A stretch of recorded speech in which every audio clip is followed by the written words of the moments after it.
ये 4 लाइन का गीत कवि जी लिखत हूँ समय के ऊपर। बतावल लोग कि समय यदि अच्छी हो तो सब लोग साथे है, अच्छे बुरे सब लोग मिल जाएंगे, लेकिन यदि समय थोड़ा सा खराब हो गई तो बहुत अच्छा लोग अपन साथ छोड़ के चल देलन। कवि जी 3-4 लाइन में समय के ऊपर प्रकाश डालत हूँ मास्टर साहब, लेकिन बिरहा में बड़ी पुराना बड़ी मजेदार गीत लगत है।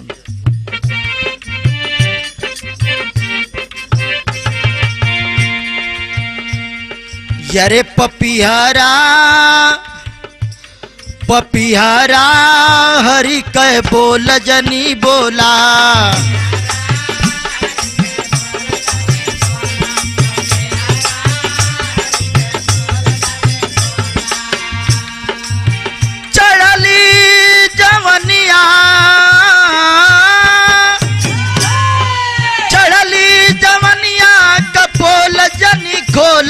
पपिहरा हरि कह बोल जनी बोला।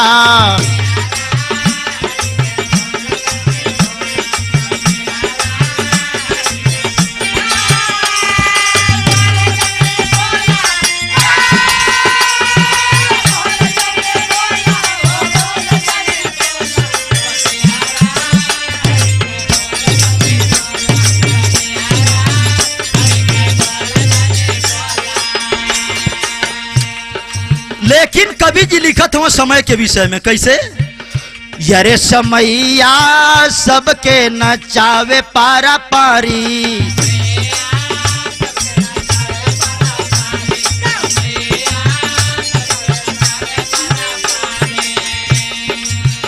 यरे चाहे हो राजा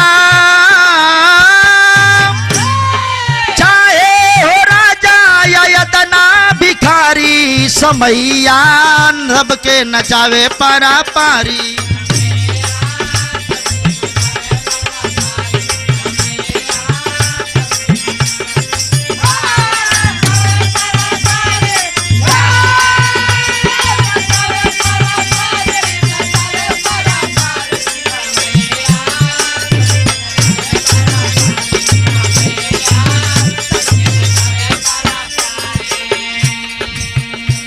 पहला प्रमाण कवि जी देते हो कहां से?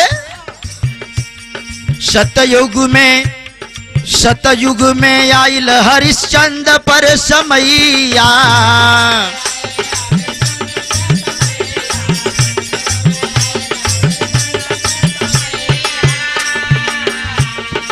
दो महाथे बिक गईल भूप बल दैया,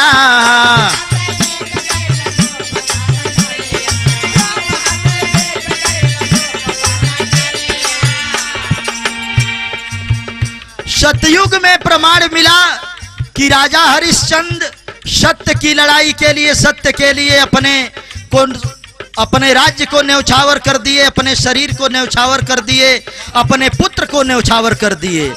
आए ही बनारस काशी में जाके डोमे के हाथे भी कैलन। ऐसा समय मिले वही काल में राजा नल और दमयंती खुशी पूर्वक अपने जीवन का बसर करते थे, राज की शासन व्यवस्था को चलाते थे। लेकिन आप लोग जालन रहे भैया, समय खराब भइल, राजा नल नदी के किनारे भूजल एक मछली कल भोजन बनाए के खाए ले। आज जो ही मछरिया के भोग लगावे जात हो, भूजल की मछरिया भी नदिया के अंदरवा चली गई। तो प्रमाण ही मिलला कि जब समय खराब है तो बहुत अच्छा अपन लोग भी साथ छोड़ के चल देलन। कवि जी लिखत हो कैसे? यारे पंडित घर पानी, यारे पंडित घर पानी भरे तारामती नारी, समैया सबके नचावे पारा पारी।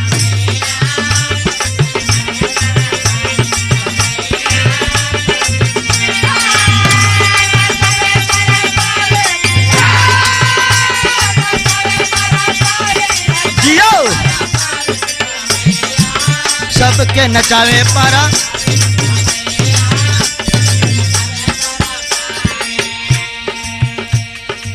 दूसरा प्रमाण, अरे त्रेता में राम के सपनवा बसुखवा, त्रेता में राम के बसुखवा सपनवा, काटे बनवा भयल बनवा में दुखवा।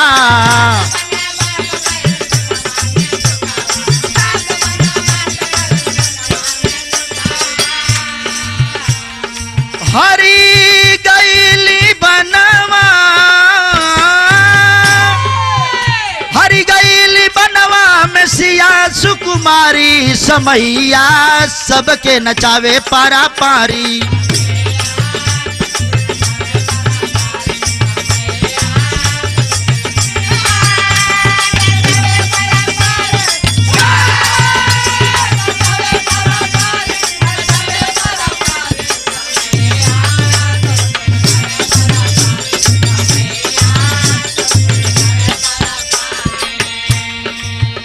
रामायण में प्रमाण मिला कि त्रेता युग में भगवान मर्यादा पुरुषोत्तम भगवान राम भी समय के गाल में समा गए।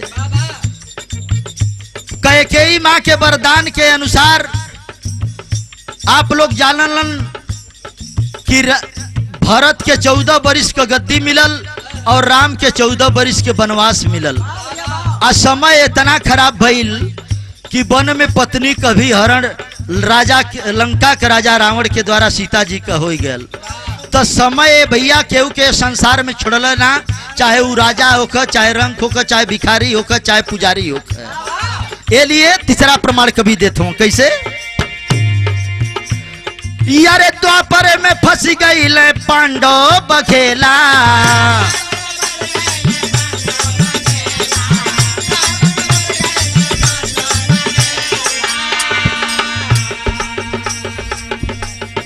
दुर्दिनी में दिनवा बितावे बलबेला।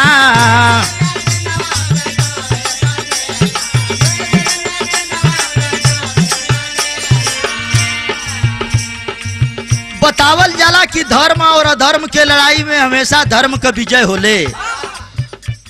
जब भगवान कृष्ण जब दुशासन दुर्योधन के पास जब गईलन मांगे, कहला कि आए दुर्योधन, पांडवों को केवल पांच गांव ही दे दो, उसी में सब प्रसन्न हो जाएंगे। लेकिन समय ऐसा खराब भइल, दुर्योधन राज दरबार से दुदकार के भगाई देलस। कहल 5 गांव तो दूर, 5 सुई के नोक के बराबर भी जमीन नहीं देबा। कहल जला कि जाको प्रभु दारुण दिख दिलना, ताकि मति पहले हर लिलना।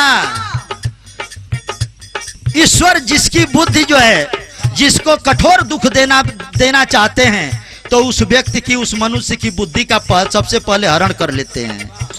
ए लिए भगवान कन्हैया के बात मनला ना तो भल का यारे दुशासन द्रौपदी,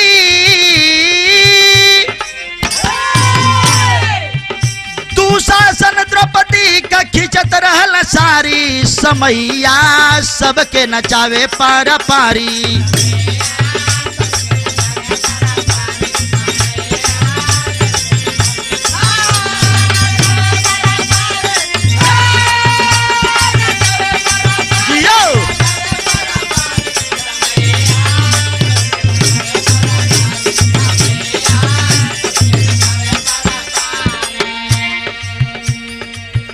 कवि जी गीत के अंतिम लाइन में कह लिखत हूं कैसे।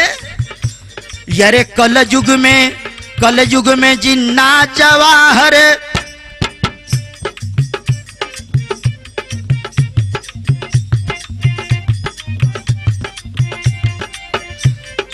कल युग में जिन्ना जवाहर कै प्रीति,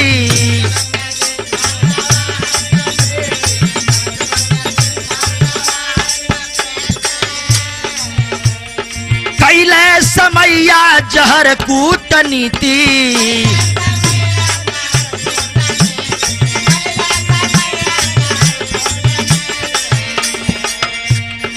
अरे ये कै गुलशनवा गुलशनवा, एक गुलशनवा का दूगो कियारी, समैया सबके नचावे पारा पारी।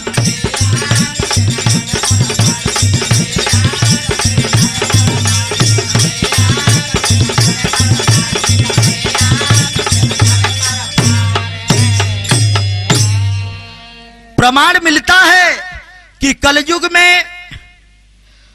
कलयुग में जिन्ना और जवाहर ने हिंदुस्तान की आजादी के लिए एक साथ मिलकर के काम किया।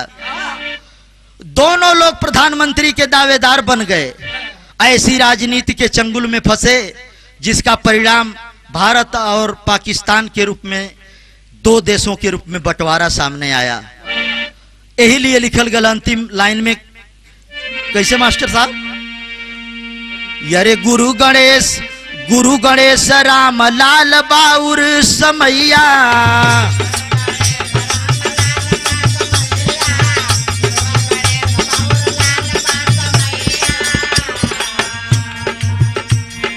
डॉक्टर उमेश के फंस गई नैया,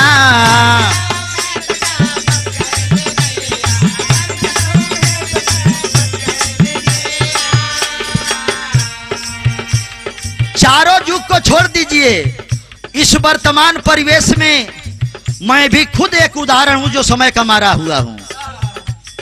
हमने महसूस किया है जीवन में कि मित्रों को छोड़ दीजिए, रिश्तेदारों को छोड़ दीजिए, अपनों ने भी मुझे अपना कहने से भी पसंद करना छोड़ दिया। यही नाते कहल गल, बड़ी मार्मिक गीत है, लेकिन कहल गल कैसे? अरे गुरु गणेश राम लाल बाउर समैया, डॉक्टर उमेश के फंस गई नैया,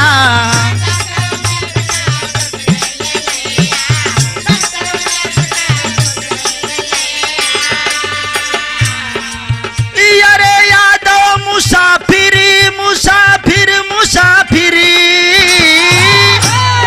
यादव मुसाफिर कभी कविता सवारी, असमैया सबके नचावे पार पारी।